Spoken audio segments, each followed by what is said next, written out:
చచ్చిపోవాలని ఎప్పుడు అనిపిస్తుంది అబ్బా ప్లీజ్? ఇష్టమైన అమ్మాయి వదిలేసి వెళ్ళిపోయినప్పుడు. మరి చచ్చిపోయావు నువ్వు? లేదు, అప్పుడు కొన్ని మంది ఇంకా నన్ను ఇన్స్పైర్ చేశారు, వద్దు ఎందుకురా మేము ఉన్నాం కదా ఆమె వెళ్ళిపోతే ఏంటి అది ఇది అని చెప్పేసి ఉంచారు. లేకపోతే అప్పుడే అయిపోయేది మొత్తం. చచ్చిపోవాలని ఎప్పుడు అనిపిస్తుంది? చచ్చిపోవాలన్నప్పుడు, లైఫ్లో బాగా ప్రెషర్ అయిపోయినప్పుడు. ఎందుకు చచ్చిపోయి మనం ఏం చేస్తాం చెప్పండి? అది ఎందుకు అనిపిస్తున్నాడు? నువ్వు నన్ను క్వశ్చన్ అడిగితే నేనేం చెప్పాలా? అన్ని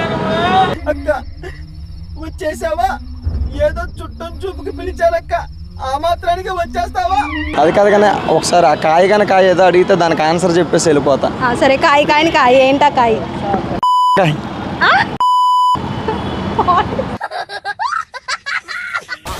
కప్పు కాని కప్పు ఏంట కప్పు? ఇప్పుడు చేవా ఓవర్ యాక్షన్. కప్పు కానీ కప్పు అంటే ఏం కప్పు? టీ కప్పు కాదు. పికప్.